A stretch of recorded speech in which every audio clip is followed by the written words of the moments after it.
एक तो है work done by external force या एक्सटर्नल एजेंट। कैसा वर्क होता है ये? Slowly, without any acceleration. कहां से कहां तक आ रहे हैं? तो इन्फिनिटी से आर तक आ रहे हैं। ठीक है, और ये कितना वैल्यू आ रही थी हमारी? तो ये था के capital Q small Q divided by R था। सिंपल। एक और रिलेशन हमने देखा कंजर्वेटिव फोर्स के लिए, तो क्या था? Potential energy is equals to minus of work done by conservative force. इसमें स्लोली या एक्सेलरेशन जैसे कोई काम नहीं है, क्योंकि हम काम ही नहीं कर रहे। काम कौन कर रहा है? कंजर्वेटिव फोर्स काम कर रहा है। तो यहां पर हम क्या लिखेंगे? कहां से कहां तक? तो ये भी इंफिनिटी से आर। इसमें क्या डेटा आया था? तो ये वैल्यू हमारी आई थी माइनस में K Q by R. Ultimately result भी क्या सेम आया था या अलग अलग आया था? सेम आया था। ये हो गया दूसरा। मान लीजिए सेटअप हमारे पास दिया हो कुछ ऐसा, Q1 बीच का डिस्टेंस R ले लेते हैं, और ये है Q2, और हमसे पूछा जाए पोटेंशियल एनर्जी क्या होगा सिस्टम का। तो क्या फॉर्मूला जैसा हमने देखा, हम इसको लिख सकते हैं के Q1 Q2 divided by R। हाँ है ना? और इसको क्या और लिख सकते हैं, ये भी देखिएगा। ये बराबर होगा किसके? सेम वही फॉर्मूला दोबारा लिख रहे हैं कि work done by external agent slowly कहां से कहां तक? इन्फिनिटी से आर। या ये किसके इक्वल हो जाएगा? Minus work done by conservative force infinity से आर। अब देखिए एग्जाम में क्वेश्चन कैसे आता है।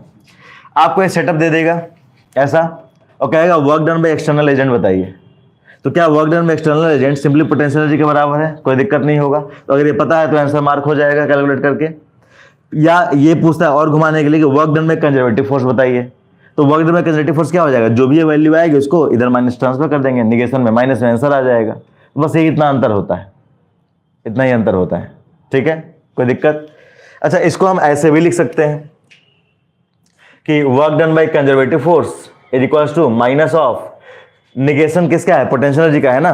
तो final potential energy minus initial potential energy.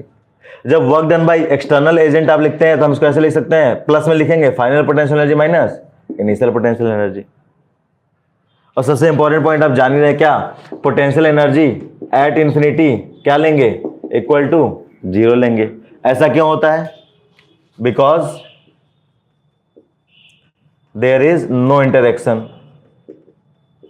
Infinity को इंटरेक्शन होगा क्या दो पार्टिकल्स के बीच में? No interaction.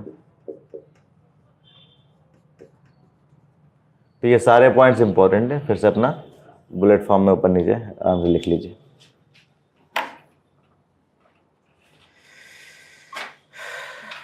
आज एक अच्छा पोर्शन क्लियर हो गया अपना। और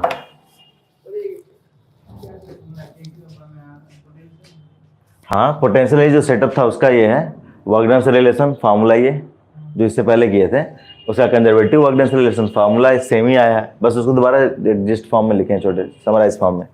फिर एक सेटअप या नया बनाया है, फिर इससे रिलेशन बताए हैं। बात वही सेम है, बस लिखने का तरीका। और फिर ऐसा कुछ दिया होता है, ये रिलेशन इन्फिनिटी वाला, ये रिलेशन। हाँ, आप पोटेंशियल फाइंड करेंगे, अगर वर्क डन में कंजर्वेटिव फोर्स पूछ देता है तो ये माइनस माइनस यहाँ रखेंगे, नहीं इधर माइनस भेज देंगे, निगेशन में आंसर आ जाएगा।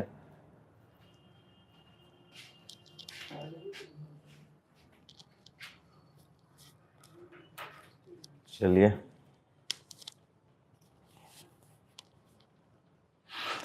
ठीक है, इसके आगे कल बढ़ा जाएगा। यहाँ तक लिख लीजिए पहले।